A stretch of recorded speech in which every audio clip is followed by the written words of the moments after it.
Oil, when it's extracted from its natural food or location, seems to be causing a number of negative effects on the body. There's been a number of studies showing that high oil products tend to both promote the development of atherosclerosis, or hardening of the arteries, or those plaques inside your arteries, and also encourage the rupture of these plaques, causing, the blockage of the coronary arteries and the heart attack, for example. The exact mechanism is probably complicated, but it seems that when you take an oil and extract it out of a plant product, it now becomes a toxin. And we see this every day in clinic, where again, everybody needs fats and oils in their diet, but it appears that if you eat the whole food that contains the fat and the oil, the body seems to know how to process that,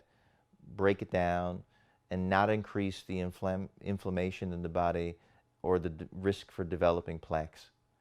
And yet if you actually have oil on its own, it tends to aggravate vascular disease.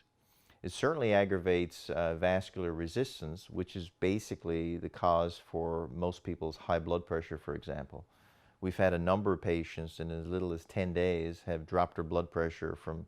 220 millimeters mercury down to 120 millimeters mercury just by cutting out the added oil and making no other dietary changes. So oil tends to, when again poured on the food, on a salad dressing or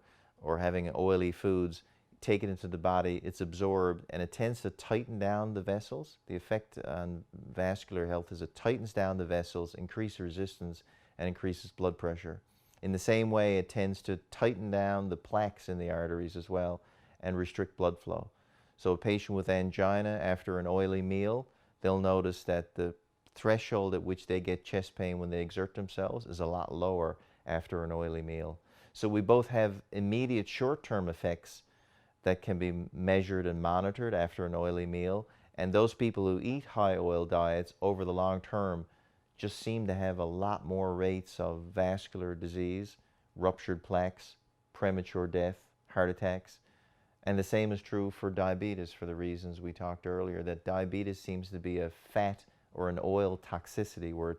excessive fat builds up inside the cell, then the insulin receptor can't work, the sugar is left high outside, and when we say, oh, you're diabetic because you have high sugars, but the core of the problem is actually a fat problem.